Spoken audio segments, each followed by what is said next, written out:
Hello and welcome to Sparring Sessions. My name is Dax, and we're here today to break down predictions for UFC 324, Pimblett versus Gaethje, first UFC event on Paramount Plus. So we had to make it a crew. I've got Big Will with me. I've got UFC Genie, a little Canadian flavor. How you doing today, gentlemen? I'm pretty good. It's UFC's returned. It's time for fights, man. It's been too long. I feel like I'm going crazy, cooped up, doing nothing, and I need some fights. I need some action in my weekends. I'm ready. Need it. Yeah, man, I feel that, man. I've been getting stir crazy. I was talking to our buddy Najee earlier. I was like, yo, we need to find some freaking hobbies, because when you devote, 6 to 8 hours a weekend on watching fights every Saturday, that's a pretty big freaking hole in people's weeks. Um, you know, yeah. But another thing is we've been doing this show for a full calendar year now. This is our first show of 2026, and it's been fun. I'm looking forward to 2026. Me too. And I am looking forward to this fight card. Before we get into it, I gotta start doing this at the top instead of the at the end. Don't forget to like, comment, subscribe, do all that. Send us some money. I can put my Venmo if you know, send me $100. You don't need it as much as I do. We're No, opening a I'm just Leering kidding. Center Yeah. in Minnesota or whatever it was. The school for kids who Mm. cannot read good. Yeah, the Leering Center, man. So we got UFC 324, 13 bouts. We had two canceled fights. We had obviously uh, they were calling it the greatest women's fight of all time. I don't know. I don't think you can do that. But we'll talk about that later. We won't get into it too much. Kayla Harrison versus Amanda Nunes. Kayla Harrison had to get surgery on her neck. Rumors say she was actually just scared. But and then Alexa Grasso pulled out of her fight against Rose Namajunas. Couldn't have been too bad though, because she's now headlining a fight in um, fight night in 2 weeks. No, 3 weeks, I think. So I don't know what's going on with that. She got a replacement. We'll talk about that in a bit. But gentlemen, I want to get a quick rating from you. We don't have quite we don't have a scale that we give, but Jeannie will go through first. I saw you put together a video earlier today, made some outrageous takes we'll talk about, but you know, give me your rating for this card. How do you see it? I'm interested to hear what takes you think I made that are outrageous because I thought that was a pretty tame video I made. I'm going a 7.5 out of 10 on this one. There's some good fights on this card. There's some gimme matchups, some layups and shit. I think it's a 7.5. I think there's some pretty good fights, some prospects coming in here that I'm excited to see. But yeah, no, there's definitely some like layups, some favorable matchups that kind of docks the rating down a bit. So for that reason, 7.5 out of 10. Okay, interesting. A little And lower the than I co-main thought. dropped off. Yeah, that's a big thing. Will, let's hear it. Um, I'm giving it a 9. I think this card's a lot of fun. I don't know if that's a little bit of because we've been out for 6 weeks come fight time, but I think out of the 13 fights, I could see 11 to 12 having real finish potential here. Um, so I look forward to that. I think every matchup is fun. I think most of the matchups make sense, and I see paths to finishing in just about every fight except for one or two. So I'm looking forward to it. Maybe my rating's a little bit based off potential than what it is on paper, but I'm okay with that. Yeah, I'm probably gonna go probably like a B plus. There's some great fighters on this card, action wise.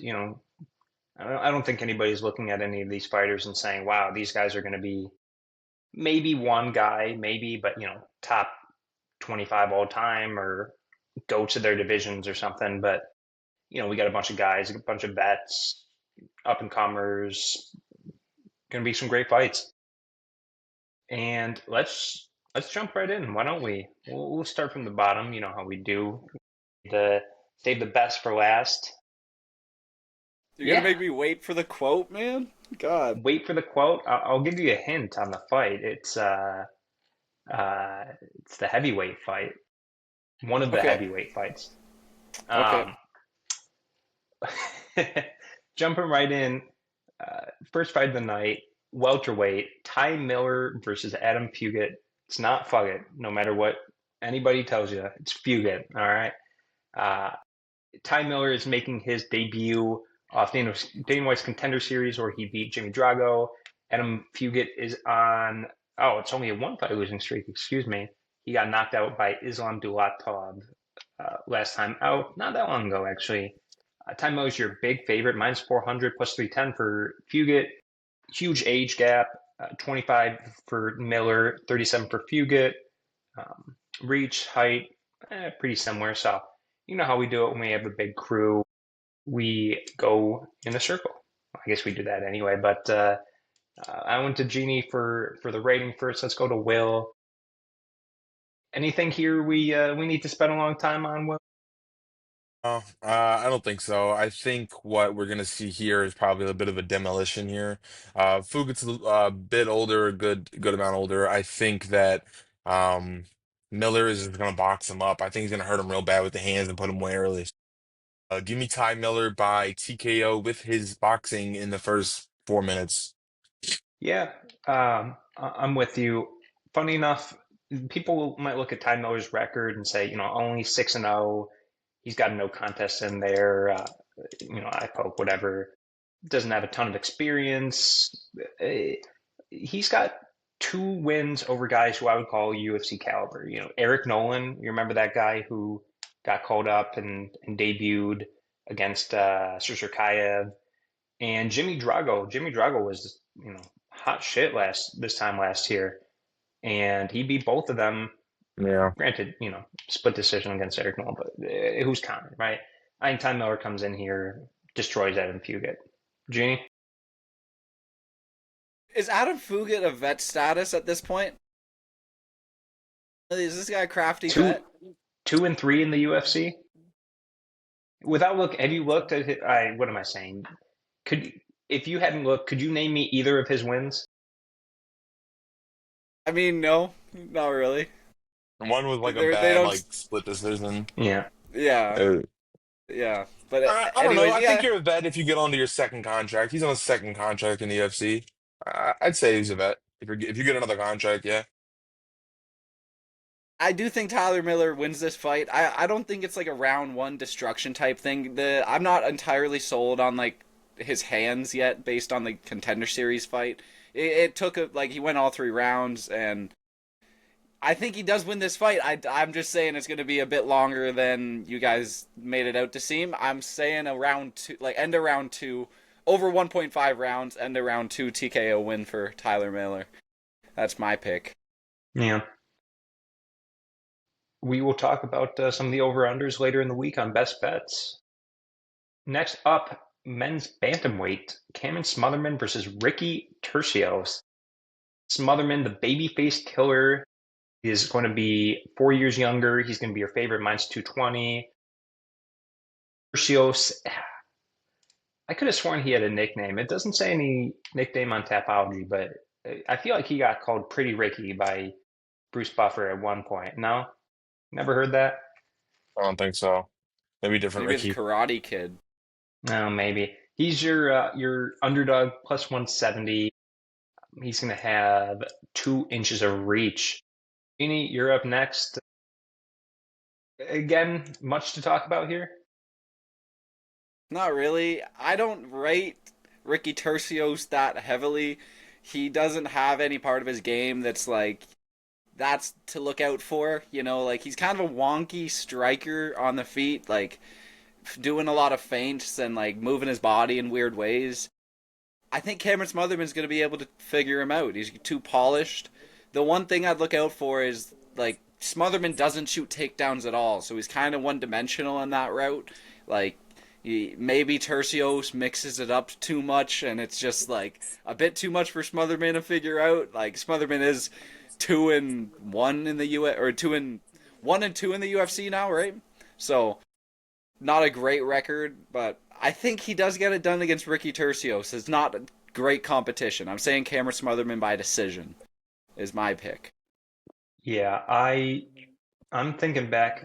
They're both on two fight losing streaks, I should mention, but very different two fight losing streaks. Uh, Tercios got choked out by Roy Rosas Jr. and then decision by Bernardo Sopage, and smothered on the other hand, two UDs to Ricky Simone and Surrey City, both of which, if I recall correctly, were pretty grapple heavy. So maybe that's a hole in his game. Maybe you could call weak chin too, but I don't think Ricky Tercios is going to come in here, like you said, shoot a million takedowns.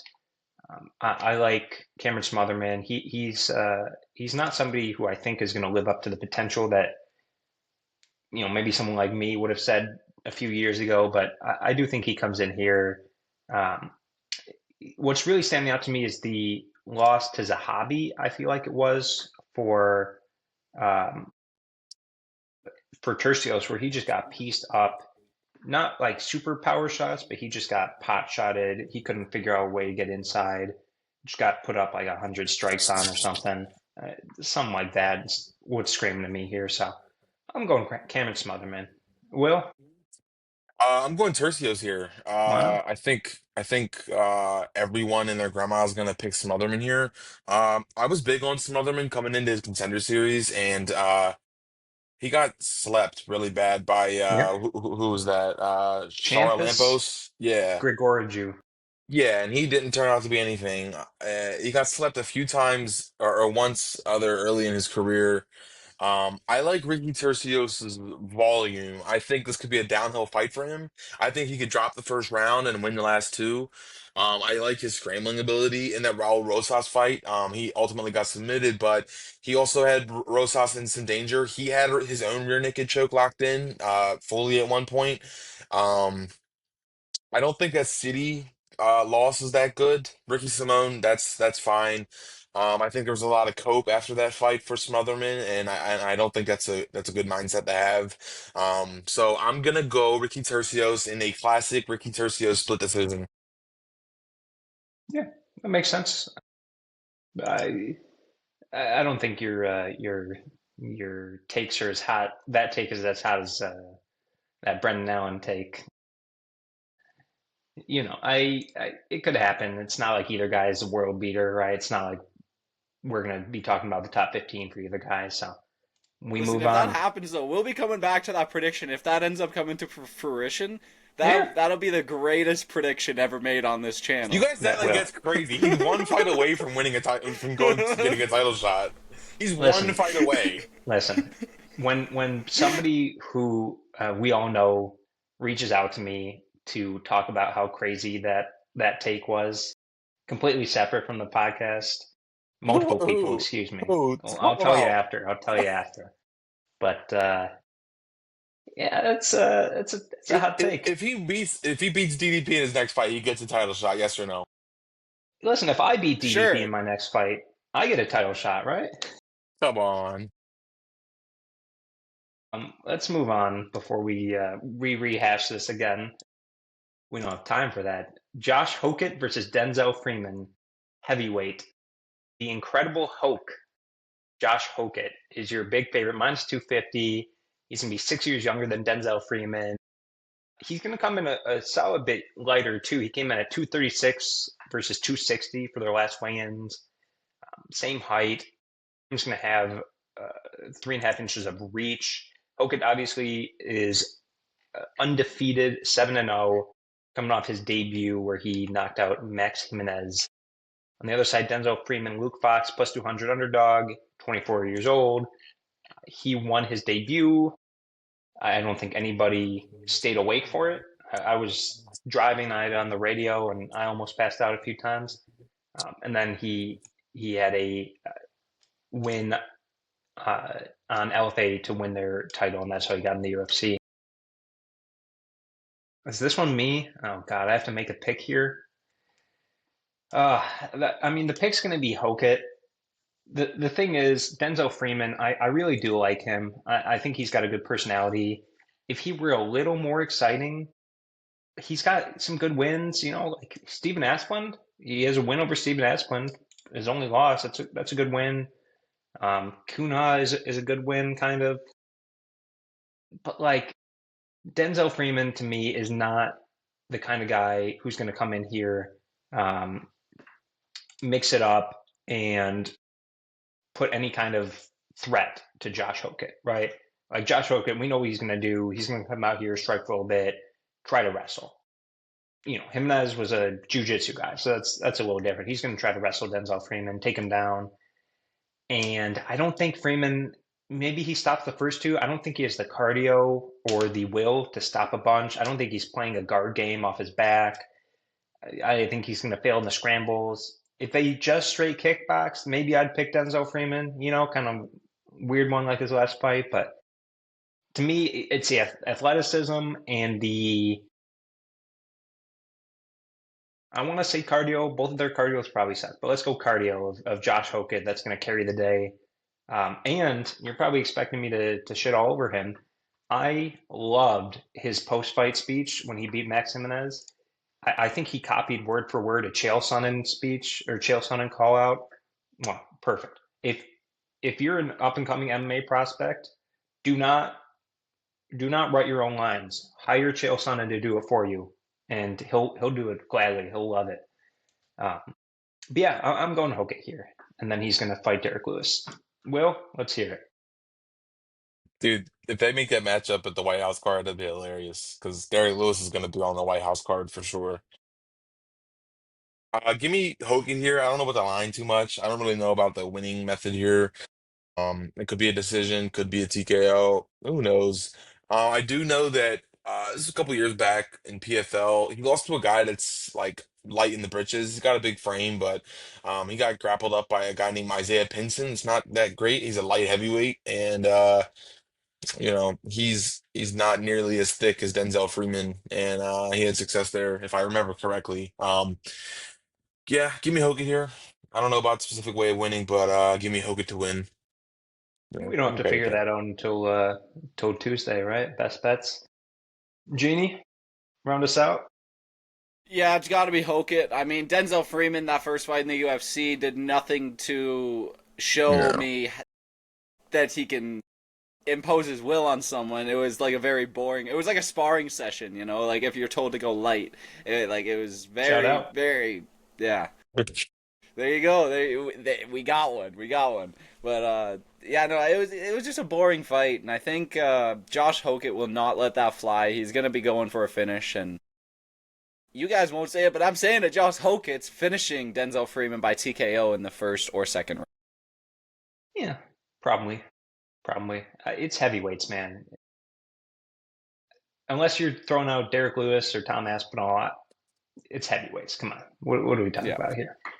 Was this the heavyweight fight that you were referring to earlier? It's not. It's not. Ooh, It's the other heavyweight fight. Oh, baby. I'm on the edge of That's my that's seat. what that's what we in the business call a cliffhanger. You gotta hold on. I'm on the edge of my seat. Next up, a fight I actually might be on the edge of my seat for watching. I think this could be a good one. Lightweight, we got two bets. These guys I would definitely call bets. Michael Johnson and Alexander Hernandez. Go with the Great Ape first, also known as Steve from Minecraft. Alexander Hernandez is a minus 210 favorite.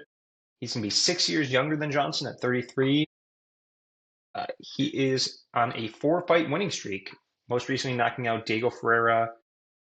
On the other side, Michael Johnson plus 170, the menace, 39 years old. He's going to have an inch and a half of reach. He himself is on a three-fight winning streak, defeating Daniel Huber last time out. Big upset, plus 600, I think, something like that. I think it was the second biggest underdog win last year. What was the first? Rarity I can't. Barcelos? Yeah, Artie that Harley was Arlo. Race. it. No, it was Barcelos, and yeah, Oh, Peyton Peyton Talbot. Talbot. Yeah, yeah. yeah. Yep. Okay. Will, you're talking already. This is your pick to go up. I feel like I know who you're picking, but let's hear it. I think this Alexander Hernandez resurgence might be a little bit of fool's gold. I have been a Alexander Hernandez haters for 7, 8 years, if you know me. Um, my very first event, I got to see him get head kicked into the stands by Donald Cerrone, so that was fun. I will never forget that. He beat Chase Hooper's last fight. He's shown cardio issues. Sometimes his wrestling can be implemented, sometimes he can't. I think Michael Johnson will do a really good job at sprawling, and I think if they're going punch for punch, I'm giving that to MJ all day. You know, he's older in the division, but he's still got that speed and he still has power, man. Give me Michael Johnson here. Over 1.5 rounds, late round TKO or decision, Michael Johnson for me here. Interesting. Okay. The no, that, not the pick. That wasn't. I knew you were going there, but Jeannie, you're up next. I think it. So Michael Johnson is always losing, like, or he's always losing me picks. I'm always picking against him. He's always winning fights. I thought for sure Daniel Zellhuber was going to beat him. That was a real eye opener for me.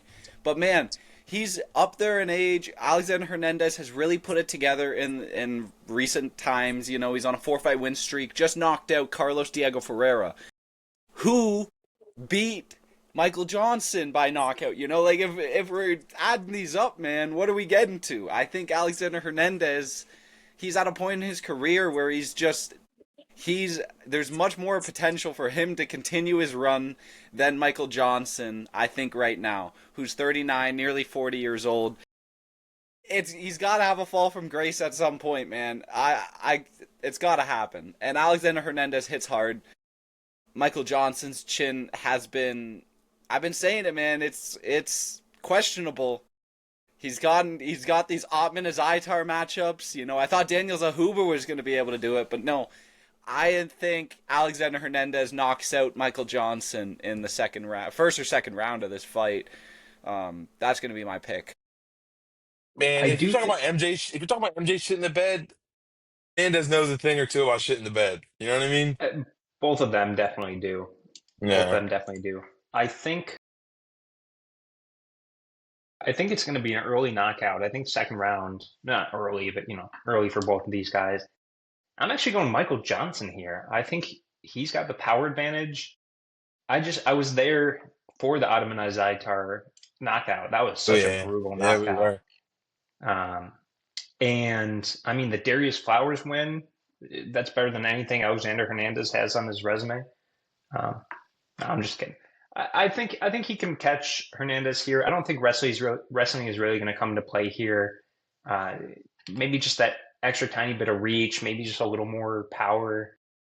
I think the intangibles are pretty close, and I think why not go for an underdog? Why not mix it up? Have some fun here. Um, yeah, let's do it, and let's move on up. I get a feeling we will not be disagreeing on this one, but you know what? That's why we have the show. That's what we're here to see. Flyweights, Alex Perez and Charles Johnson. Now, I'm going to put an asterisk on this. We are breaking it down. There is no promise this fight happens. All right, Alex Perez is involved. We could be talking about how Charles Johnson beat short notice Tetsuro Taira next week or something. I don't know. Maybe the worst pullout record of all time. Alex Perez, maybe. Him and Cape for sure. Yeah, yeah. That fight was booked a few times. Crazy. Anyway, Charles Johnson, inner G, minus 210 favorite. He's going to be 2 years older. He's going to have 3 inches of height and 4.5 inches of reach over Alex Perez. Big reach advantage. He's only on a 1-fight win streak. Although his lone loss in his past, he's 1-5 in his past 6. Lone loss was to a guy who then popped. I don't know the time frames. It feels like they should have called that a no contest, right? And if they Yeah, did, I he would have agree. been on a 5-fight winning streak here, including a win over the current champion, Joshua Van. On the other side, Alex Perez, the decision is his nickname. I'm not making this up. The decision. It's 33 insane. years old, still pretty young, plus 170, on a 2-fight losing streak, most recently to Suambayev in November. So this is Jeannie. Jeannie, where are you going here? It's gotta be Charles Johnson, man. This dude's undeniable. I mean, even that last loss he had against Ramazan Tamirov, if you know. That should be a no contest, man. That should be overturned. Tamirov, the juice head, the freak. He's on a suspension right now. He's out of there. The athletic commission said he's pissing acid. We got to get rid of this guy. So that loss doesn't mean much to me, and it was a really close decision no matter what. So Charles Johnson with a reach advantage of nearly 5 inches, height advantage of 3 inches, he's gonna look massive compared to Alex Perez. Gonna look like he's in a different weight category. And I mean, Alex Perez, he's won one fight in the past like 4 years. That's terrible. So I'm gonna say Charles Johnson is gonna outstrike him to a decision where Charles Johnson takes home a 29-28, maybe 30-27. I think he could knock out Alex Perez. Alex Perez is not very durable. Charles Johnson, 66% takedown defense. He doesn't really get taken down. Obviously, I'm with you. I'm actually a big Charles Johnson fan. He kind of used to be a hater, but he turned it around. Mostly because he lost me some money, let's be honest. He turned it around. 5 fight winning streak, some great names too. Jake Hadley is a good name, to some extent. Azat Maxim, Joshua Ban, Loner Kavanaugh, all pretty good guys. Zhalga Shumagula, the GOAT. Um, so yeah, Charles Johnson, I got a knockout, and let's call it the third round. Call it the third round. Will, you with us? I'm with you here. I think Alex Perez leaves a lot of holes defensively. I think that a guy like Asu Amabaya might not be able to capitalize them on the feet. I think Charles Johnson could. I think Asu was headhunting a lot, and I think that body's really open. And I think Charles Johnson could rip that body to shreds and get a TKO. I'm right there with you. Late TKO for Charles Johnson. Late TKO. Alrighty, let's move on up. Since we're all in agreement there, to a fight. I think we might be all in agreement for, as no spoilers, no spoilers. We'll have to see. Nikita Krylov, the minor, not that kind of minor. Pat Barry is not his coach, okay? Versus Modestas Bukauskas, the Baltic Gladiator. Modestas is your favorite, minus 150. He's going to be 2 years younger. Krylov is going to be plus 125. He's going to have an inch and a half of reach. Krylov is on a 2 fight losing streak. He got knocked out by Bogdan Guskov in July. Bukauskas, since getting back to the UFC, is 6-1, with the only loss coming to a by knockout via Vitor Petrino. 4 fight winning streak. This one is me. I am on Modestas Bukauskas here. I think he's going to finish Nikita Krylov pretty early.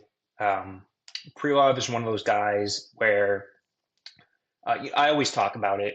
When somebody's washed, when somebody's done, they're pretty much done. I think Krylov's pretty much done. He's talking about retirement.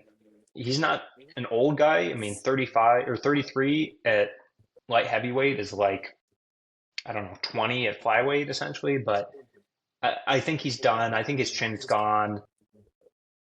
Could he pull something out against, like he did against Ryan Spann? Even though he got dropped pretty bad in that Ryan Spann fight too, almost 2 years ago, 3 years ago, almost 3 years ago. His Ryan Spann, Volkan Ozdemir, and Gus are his 3 wins in 6 years. So I don't think Krylov has it anymore. I think Bukauskas is on a bit of a run. I do think it's a bit of a smoke and mirrors run, granted, but I think he can knock out or submit Nikita Krylov here, and I think it's going to happen in the first round. Let's go to Will, our famous Lithuanian on the podcast. Yeah. Our senior Lithuanian correspondent. I'm picking You Krylov you here. spend so much time there. Oh yeah, Wow. yeah. I'm picking Krylov here, man. I think in the last 2 fights he forgot to, because historically Krylov is a grappler. He's a accredited, Is jiu-jitsu he? guy. I'm almost. He has a ton of submissions, doesn't he? Yeah, I feel like he maybe a harder, but I feel like he's turned into more of a striker when he got in the UFC, That's why we've seen him lose his last 2 fights, because he forgot to shoot Yeah, fair takedowns. enough. His last 2 wins, he got multiple takedowns. Um, he had two, and believe seven it was. I think if he tries to mix it up here, if he goes out there and stands for a round with no mixing it up, I don't know if he'll have much success. But Bukauskas isn't great. Bukauskas isn't super duper polished. He's got some pretty gimme wins in his last couple fights, which is okay. I think every guy they see potential in might need a gimme win here or there. Shout out Atiba Gauthier, that we'll speak about probably next, I believe. He beat Rafael Cerqueira, and then he beat Cutelaba by split decision that could have gone either way, and then Paul Craig, who was cooked. I mean, that's not like world beater, trifecta there. Um, and he got slept up by Vitor Petrino, which, that happens, whatever. And Marcin Prachnio, whatever, it doesn't speak to me. They're names that have been around a while, although those guys, except for Cerqueira, but I think Krylov gets back to his way. I also think I kind of feel like based on the line, you think that Krylov should be plus 200 or more.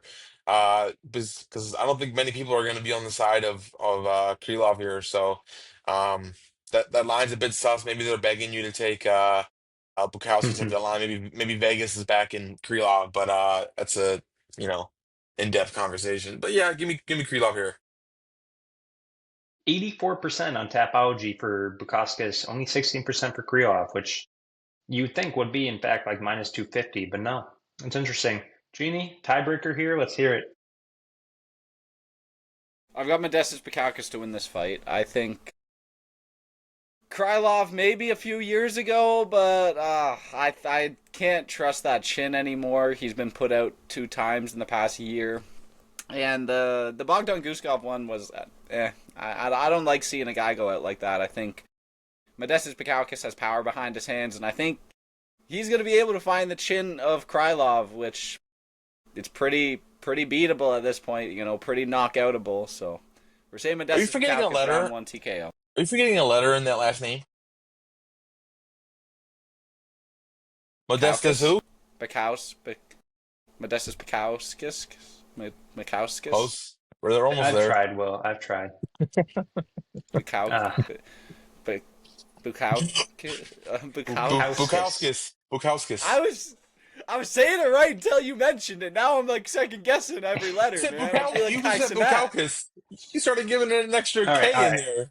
all right. We're gonna have more of You these got me feeling discussions like on the. Kai Cenat trying to read, man. Come on, I know how to say this name. Well, this is Okay. not where to spend your energy. We've got a Figueiredo coming up. We've got a Gauthier. Um, oh, Lord forbid, a Namajunas in a few fights. Whew. Gosh. Pronunciation is Tough not sledding, this man. podcast's specialty. Uh, we just talked about him. Gauthier versus Andrei Polyaev at middleweight, 185. Gauthier, the silent assassin, minus 1,000.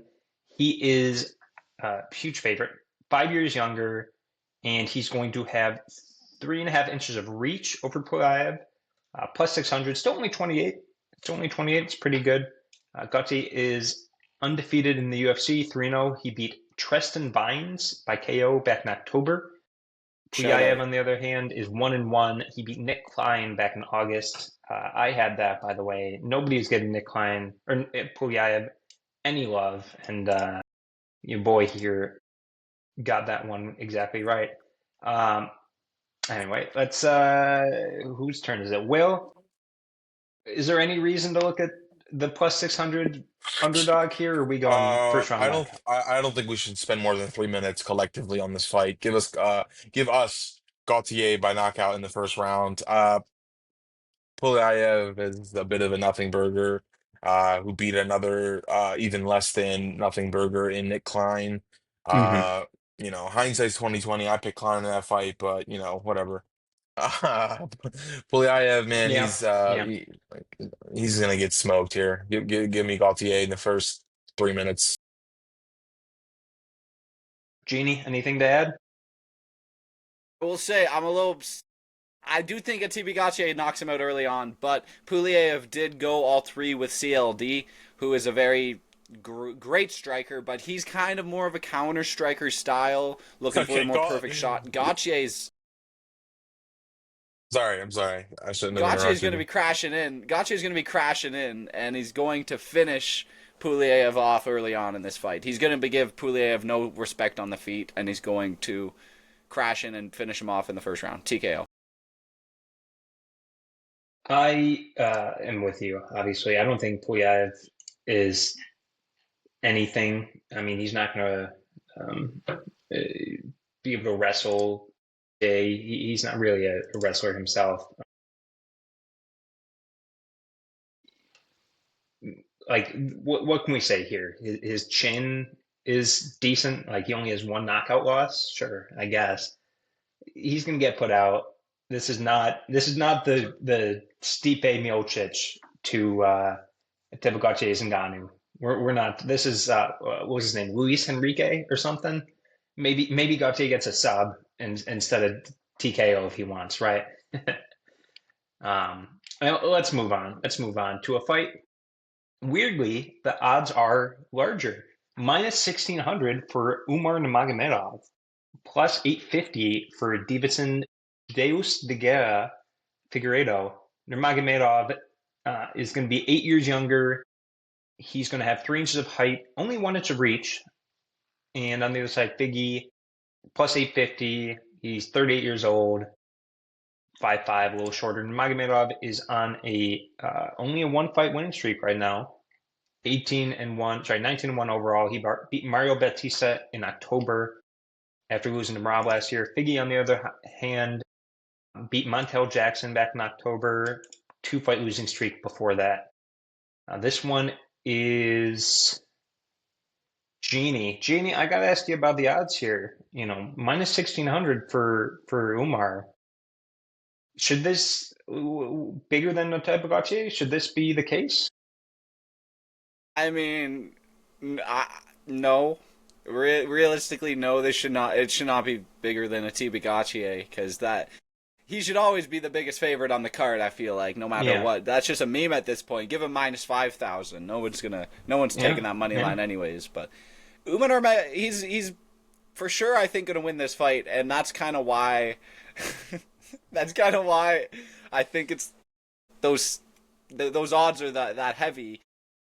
Davison has a hole in his grappling in this division. We've seen Corey Sandhagen be able to kind of dominate him on the ground. That's how we beat him in that fight. He broke his knee in that fight. That's how he won that fight. So I think Umar is going to have an easy win, which is why the odds are that heavy. It's going to be a very dominant Umar Nurmagomedov grapple fest to a decision, where we see a 30-27 Umar Nurmagomedov win. Yeah, I agree. I would probably put this honestly closer to like minus 400, maybe 450 for Umar. I mean, I think he's winning, but people forget kind of has he doesn't have a chin. He doesn't have that great of a chin.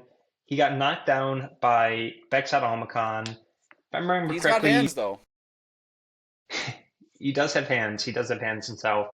If I remember correctly, Corey Sandhagen had him like not hurt, but put together some good combos on him. And then obviously Marab knocked him down twice, I think, something like that.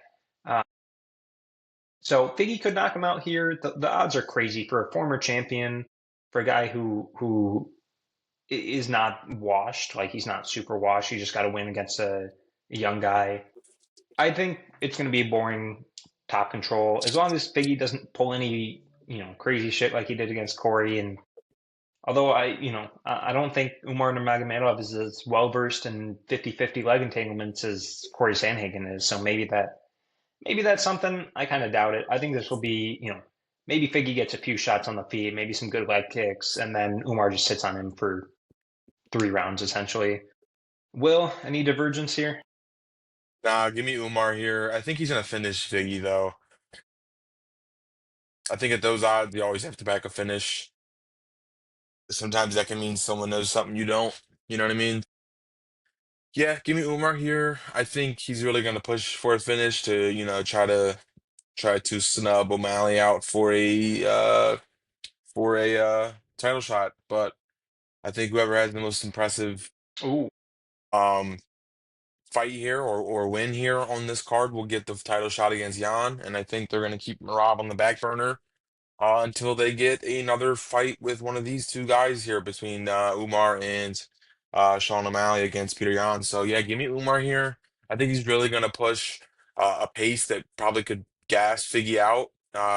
That Montel Jackson fight, wow, what a letdown that was. Um, yeah, give me Umar here by some sort of finish. I'm gonna I'm gonna say something a little surprising. I don't think Umar gets. I don't think there's any chance he gets a title shot. I think he has to win one more after this, I no agree. matter what. Because I think either they're going Jan versus it's going to be Jan versus Marab or Jan versus even if he gets like a split decision, I think O'Malley's getting that rematch. So they have their next fight for Jan lined up, and Umar Nurmagomedov is not in it. So, but who knows? I guess anything could happen, right? Crazy things have Um, happened. Crazier things have happened. All right, let's move up to. I think this was a fight I called my favorite on the card, if I remember correctly. Jean Lord Silva versus Arnold Almighty Allen, men's 145. I'm gonna have to say here, this is not a biased podcast at all, but come on, what are we talking about here? Um, John Lord Silva, it's gonna be 3 years younger, minus 300 favorite. He is on a no, I'm sorry. He lost his last one out to Diego Lopez back in September, fight of the night at UFC Noche. Before that, he had won 13 straight, I believe. On the other side, Arnold Allen has not fought in 18 months, July of 2024. I don't even, I don't think much. Let's see. He wasn't even booked for a fight. There weren't even rumors in the meantime. Chronic, not non-active Arnold Allen, but whatever. I think he broke his hand. He beat Giga Chikadze back in July to snap a two-fight back in July 24 to snap a two-fight losing streak. And this one is all me, and I'm pretty excited. I love this fight. I'm not a big Arnold Allen fan. I think he's in good fights, but I don't know. He can put on the stinker here and there. But obviously, I'm a huge John Silva guy. Any man who's gonna sit there, hold onto a cage like Spider-Man and bark at the camera, he's gonna weep into. I watched a compilation of him like crying into the announcer's like jacket. Who would sit there and hug him and cry. He's a crazy man. I love him. Um, he's probably gonna knock Arnold Allen out. I don't think there's going to be a lot of grappling in this fight. I think maybe Arnold Allen tries a few times, but I don't think that happens. And I got John Silva. You know what? No. I'm going John Silva by submission, round two. I think he's going to hurt Arnold Allen. Allen's going to take a bad shot and he's going to jump probably an ill-advised gilly, but I think he's going to hit it either way. Uh, Will, why are we picking Gian Silva to win this fight? I just think inactivity is going to hurt him here. I don't think he has the stopping power to put down Silva. He being Arnold Allen. So give me Silva by decision here. I think he's going to outlast. Maybe we see a little bit of reservedness from him because his aggression cost him his last fight, which can be a gift or a curse. But in his last fight, it was definitely a curse that cost him, and we've seen Arnold Allen uh, make people pay for reckless abandon. Look at the Dan Hooker fight. Yeah, sorry, give me Silva by decision here. All right, Jeannie, round us out. Let's hear why yes, we are all picking John Silva here. Listen, there's nothing I would love more than if Arnold Allen was to win this fight by a glorious TKO. That would be incredible. I would love to see that. I am a big Arnold Allen believer. I still believe he should have won that Movsarevloev fight. That was a Should have. bullshit call by the referee to stop the fight during that clinch. He should have won that fight by a TKO because of that knee he was landing. He was kneeing him in the face. But that's neither here nor there. This is a tough fight for him. He's going to get hurt. And Gene Silva is going to be calculated. He's going to be on the leg kicks, in and out of range. Arnold Allen has a tough time cutting off the cage. We saw that in the Giga Chikadze fight. He was like he won the fight. He was outstriking Giga, but Giga was doing a really good job leg kicking him, keeping him out of range. And Gene Silva's gonna do that way better, I think. He's gonna finish Arnold Allen, who's gonna crash in the third round, and he's gonna land like a flying knee or a step in knee or something, and he's gonna finish Arnold Allen. I think we're saying Gene Silva round 3 TKO.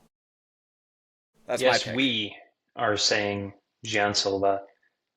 Glad we were all in agreement on there. I didn't want to have to, kick anybody out of the stream or anything. Let's move on to another fight. Natalia Silva versus Rose Namajunas. Thug Rose is your big underdog, plus 330. She's going to be 5 years older than Natalia. She's going to have an inch of height, and they're going to have identical reaches. Rose won her last fight out in Atlanta. I was there. It was one of the worst fights I've ever seen, just like most of that main card. Um, she beat Miranda Maverick, and then she was supposed to fight Alessa Grasso, but now she gets Natalia Silva for what we can only assume is a number one contender fight. Natalia Silva is 28, minus 440, huge favorite. She is on a 13 fight winning streak, 7-0 in the UFC. She beat Alexa Grasso back in May. I was also there for that. So was Jeannie, I believe. Bill, it is your turn. Kind of some heavy odds here for Natalia Silva, especially for a number one contender fight. But let's hear who you're picking. I'm not going Rose here. I think Rose is really a 115er that's really leaving her best abilities down there at strawweight. I think Silva's really rolling right now. I don't think there's much to say besides this fight. Give me Silva by decision here. I think she's just gonna do more. I think she's gonna land more, and I think she is going to clearly win a 29-28, 30-27 type of decision. And on to the next one for Rose Namajunas. All right, Gene. Yeah, I'm feeling the same way here. Natalia Silva's too elusive. As I like to say, she's the cardio kickboxing queen. She does it perfectly. Her style is that to a T, and she really is the most perfect cardio kickboxer I've ever seen. She doesn't get hurt at all in her fights. She's always up on numbers, up on total strikes, significant strikes, and it's always looking like nothing's happening no matter what. She's just always out of range, and it's like, how do you touch this girl? How do you touch this girl? And I think that's going to be pretty much how this fight goes. It's going to be a decision for Natalia Silva, where she just is too elusive for Rose Namajunas, who's kind of over the hill at this point. Like Yeah. I don't see Rose getting back to a title shot. I think Natalia Silva is the girl she might win the title. Like that's definitely a possibility. So we're saying Natalia Silva by decision. I agree. I don't think she would beat Valentina, in my opinion. I do think there is a grappling hole here. I don't think Rose is going to be the one to exploit it, though. I think Natalia Silva, I think she might lose a round. I think it might be a 29-28. Alexa Grasso is many things, a very flawed fighter, but her flaws kind of play exactly into Natalia Silva's strengths, even if they're not like that vastly different. Alexa Grasso just cannot cut off a cage. Same with Diego Lopez, honestly. It's something commentator I listen to kind of talks about all the time. And Natalia Silva will just dance around you for 3 rounds if you let her. And I don't think Rose will do that. I think Rose is a little smarter. I think she can do a little bit better. Maybe win a round. Maybe do the classic Rose and get in there and clinch. Maybe get like a takedown in 20 seconds of ground control or something. But no, the pick is Natalia Silva here. And we move on. Heavyweight, Waldo Cortez Acosta, WCA or Salsa Boy, however you want to call him, minus 300. He's going to be 6 years younger than his opponent, Derek Lewis. They both weigh in around 260, 265. He's going to have an inch of height, but Lewis is going to have an inch of reach. Cortez Acosta fought 5 times last year, and he won 4 of them, including a knockout in November against Shamil Gaziev, the GOAT. On the other side, Derek Lewis, is on a two-fight winning streak. He beat Tauson Teixeira in July. This one is all Genie. I am interested to hear his thoughts here. I am going Waldo Cortez Acosta over Derek Lewis. I think he's won me over, man. Like this dude, his striking against D'Elia, against Shamil Gaziev, he has no fear of standing in the pocket and throwing down. You know, he's willing to get hurt. He's willing to get hit and return shots back. And this, I'm really confident this is not going to turn out to be the classic Derek Lewis against a power puncher where it turns out to be a very boring 15-minute like fight. I think this is going to be a fucking war in the first round. You know, they're going to slug it out. Whoever lands one first type of thing. But it's going to be Waldo, man. He's undeniable. He's undeniable. I mean, the Pavlovich one was unfortunate. That's bad matchmaking. I mean, Pavlovich was scared of him on the feet. He was blasting takedowns. Waldo would have won that on the feet. I'm confident. I think Derek Lewis is not going to be shooting takedowns, and Waldo and Waldo is going to knock him out in the first round. Interesting you say that. You said something there that I've had a little beef with you today about. You I said knew it Whoa was that Cortez one. I knew Acosta. it was that one. That's why I included it. I knew it was that one. What did he say? So you say Sergey Pavlovich. He said Sergey Pavlovich was scared and he took Cortez Acosta down a few times because he didn't want any of that on the feet. I think you said even he was a wimp, if I remember correctly. Do you Listen. I remember knew anybody? exactly it was that one when I realized it was this fight. I knew it was that. I knew it Do you was know? that. Do you know anybody else? Any other Waldo Cortez Acosta fights where somebody was scared to stand on the feet and took somebody down, spam takedowns for 3 rounds? I mean, I'm, Shamil I'm should have been doing that. Shamil should do doing that. How about Waldo Cortez Acosta against your goat, Rebellis Despain? That's right. I said it, Genie. He was scared. He was scared. I don't want to hear any of this scared spam and takedown shit from you. Okay, okay. Master's at the Would you door right now. stand All on the right. feet? Would you stand on the feet with Olympic medalist Rebellis Despain in Taekwondo? Like, would you stand on the feet with a striker of that caliber? I No, think that's good no. game planning. That's But good I don't game want to hear. planning, I in don't my want to hear you call opinion. him scared. All right, Sergey Pavlovich. I never want to hear that again. All right. I'm picking Derek Lewis here. Actually, I don't.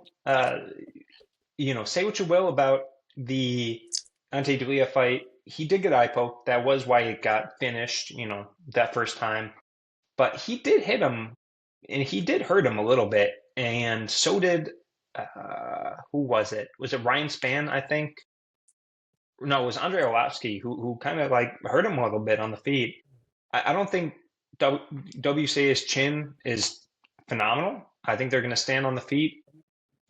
If you're telling me I get to pick somebody against Derek, or I get to pick a Derek Lewis fight where I know they're probably going to stand on the feet and swing a little bit, you're telling me there's one man on this planet I would pick against Derek Lewis in that, and he's not Waldo Cortez Acosta.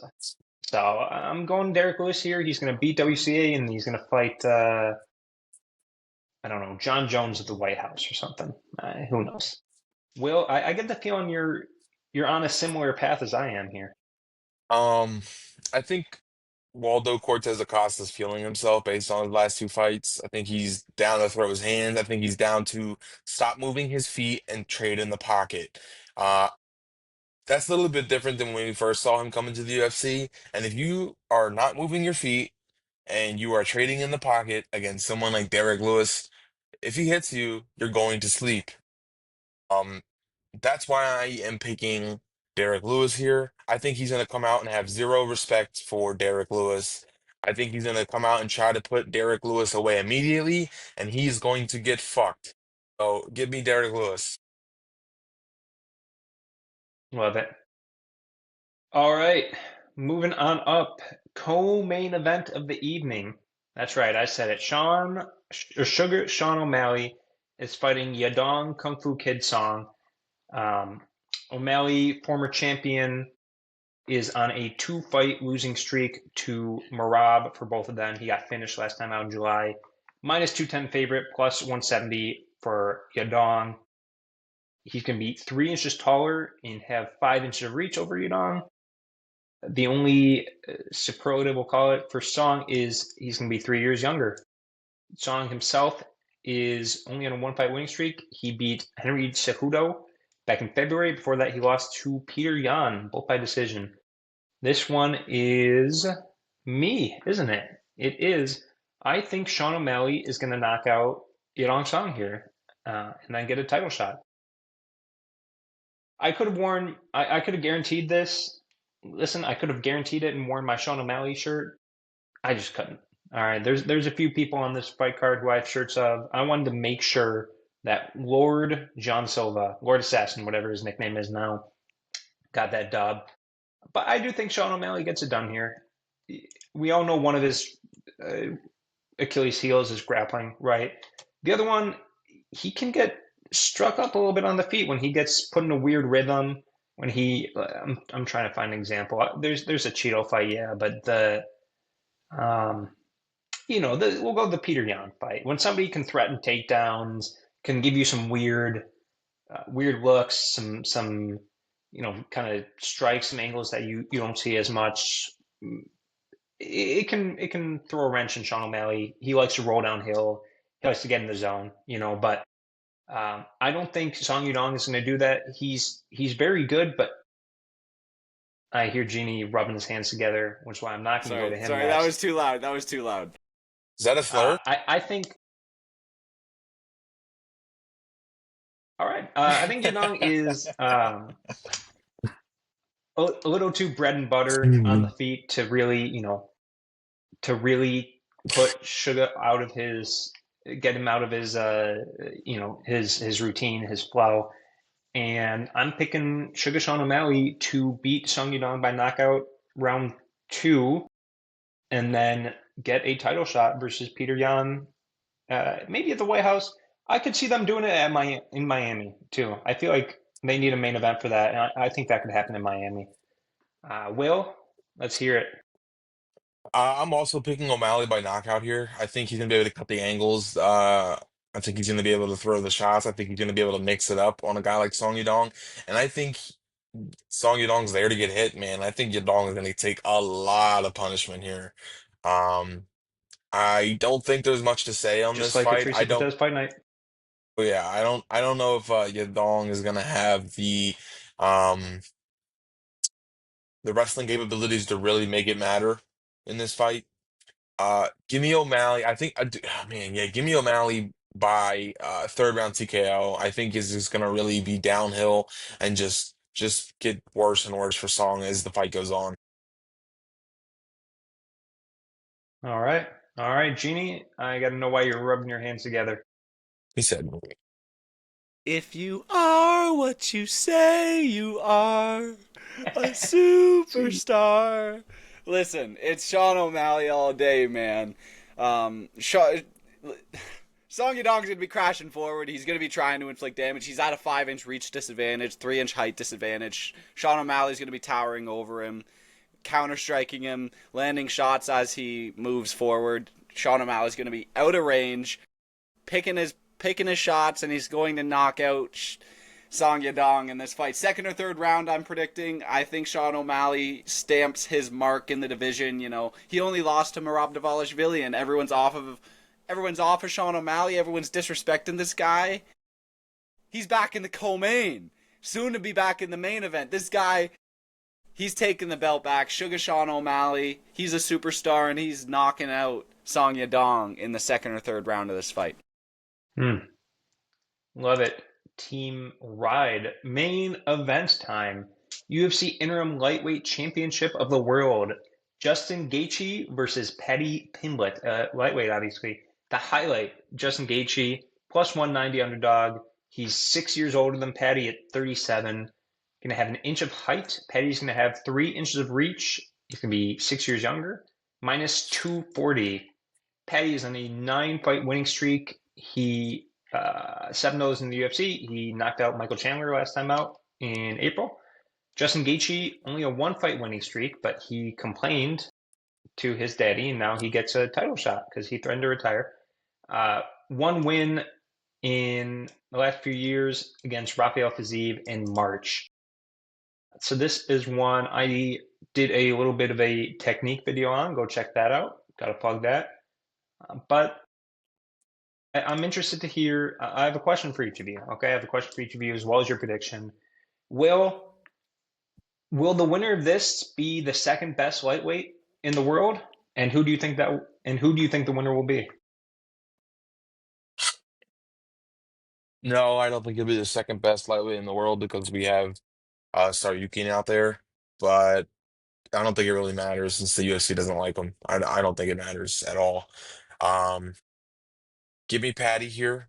I think I heard Jeannie call Waldo Cortez Acosta undeniable. If you want to talk about undeniable, I think Patty Pimblett's undeniable. He's going to win this fight, and he's going to fight Ilia Topuria for the undisputed title at some point this year.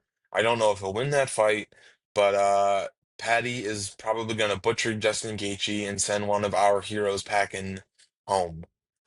Give me Patty here.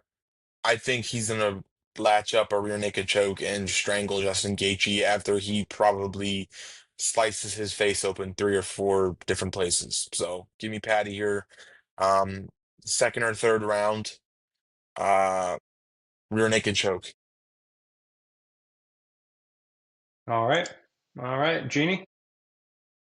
I'm right alongside with you. I think Paddy Pimblett is finding a rear naked choke as well, but yeah, I think he's gonna destroy Justin Gaethje. He's gonna beat him up on the feet. He's gonna submit him, club and sub scenario, and Paddy Pimblett gets a fight against Ilia Topuria. If his legal issues end up finalizing and he's able to come back, that's a good fight for the summertime. And that fight actually has a lot of pent up beef. If you guys don't remember, there was the whole airport thing where they ran into each other and Patty threw a what was it, a hand Water bottle. sanitizers, a water bottle at him, and he's been calling him water bottle boy and shit like that. And that was before Ilia Topuria was even like blowing up. That was like on his rise. And That was the before the Bryce Mitchell fight, actually. I thought it was before the Jai Herbert one. Was It it in might, London? yeah, I thought it was the Jai Herbert one because it was um, Taporia ended up I swear that was before the Jai Herbert one. Then he went out there and he got knocked down and finished Jai Herbert after, and Paddy Pimblett also fought on the same card. I think that was the London one. But yeah, I'm picking Paddy Pimblett by submission and the bad blood fight against Ilia Topuria. Everyone's clamoring to see. Can't wait for that. I agree. I think my question for you, which you answered, was do you think Justin Gaethje is going to be, or Paddy Pimblett's going to stand on the feet? It sounds like yes, with Justin Gaethje. And for me, I agree. I don't think he's going to stand on the feet at all, though. I think he's going to get a takedown pretty quickly, first few minutes, and I think the second he gets Justin Gaethje down, for the most part, not the second, maybe like a minute, but he's going to sub him incredibly quickly. We've seen anybody who's really like decent at jujitsu who gets Gaethje down just subs him. Khabib, Oliveira, I mean, Tony tried. Tony tried. He never did get him down. Um, yeah, watch my video if you wanna know the we'll call it the path to victory. I think that's what I call it in the video. But I think it's pretty quick. I think it's easy, and I think he gets knocked out by Ilya. Ilya did say he wanted to fight in like May or June. He thinks on Twitter he said he thinks his situation will be resolved. So a little bit of hope there, but you know what? It is what it is. Gentlemen, before we move on to our final segment, anything else to say about UFC 325? Sorry, 324. Um, I'll be there. I'm gonna be there for Canada is this. getting snubbed, man. I'm gonna be at this fight. I Canada look is getting forward to. snubbed. We got a pay-per-view if we. You want to step on my toes anymore? Jeez. Um, if the FBI is listening, I did give Tristan my Paramount Plus account, and he's gonna try to use it with a VPN. So try and stop us. But Yeah, Yeah, yeah. All I'm gonna right. try to go to the I'm gonna try to go to the Zuffa boxing event the Friday night prior. I don't know how successful I'll be, but I got a few connects out there, so I look forward to the weekend in Vegas for these fights specifically. Nice. Jeannie, what were you gonna say? Canada's getting snubbed, man. Canada's getting snubbed. We ain't got access to Paramount Plus because Rogers Canada still owns Yeah. UFC streaming rights. It's still on Fight Pass. We still have to pay for the pay per views, is what I'm saying. Unless you got some connections in the States, where you can get their account info and activate NordVPN. That's all. That's the roadmap there.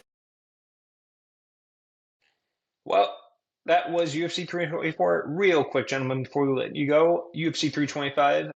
You know how we do it. It's going to be in Australia next Saturday. 14 fights. I am going to take out the main event, and I'm going to ask you for your favorite fight. Obviously, we got the road to UFC fights. If you want to include one of them, you can. I don't know why you would, but Jeannie will go with you first this time. What's your favorite non-main event fight from UFC 325? You had to take away the main event from me, Yeah, didn't you? Man, you yeah. knew it was gonna be that one, but I'm actually in Niagara Falls for this weekend, so I'll be watching this one live in their sports area at their incredible casino they got there. I'll be gambling like a menace on these fights. Cannot wait. Man, my Google's not even letting me see the fights on this card right now. It's really snubbing me here. Are you gonna Let me. be Okay, on I the got it. I Canadian got it. I side, got it. or are We're you gonna be on going the? with yeah, the better side. The better side. So you'll be on the. Wow, wow. You Well, hear that? hold on. So yeah, X. I'll be on the Canadian side. He doesn't get to enjoy the perk of drinking for free while being in a casino in Canada. That's not a thing in there. So how can that be the better side? Ah, It's actually illegal. jeez. Is it illegal now? That's crazy. I No, had it's no illegal idea. in Canada, I not can't in say I've been America. in many Canadian casinos. Mm, Yeah. So yeah, my favorite fight, not including the main event on this card, we're going Rafael Fiziev versus Mauricio Ruffy. okay. All right. Right there for the picking. Oh, wait, no, that's not the co-main event. That's the third from the top. Featured. The featured. Featured. I'm probably going.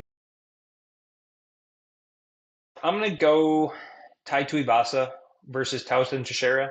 Sometimes, let's be honest, sometimes we like sloppy heavyweights. We're gonna be somebody's getting knocked out. Probably Tai Tuivasa in 20 seconds. Over under 1.5 rounds is -4,000. Will, I'm guessing I stole one from you there. Let's hear your favorite fight. It could be Uh, that one. Could be I that one. was definitely gonna go with Tuivasa, Talisman Teixeira, but I think obviously the co-main's got to be a Dan Hooker versus Benoit Saint Denis. Someone's gonna get fucked up, and I can't wait to see it. So yeah, Alrighty, love it, gentlemen. Thank you so much for joining me. Whoever you yes, are, thank sir. you for watching, for listening. Like, comment, subscribe. Send me $400,000 in the mail, and don't tell the FBI or the IRS, and we'll be very appreciative. Thank you, and we'll see you next week. Peace.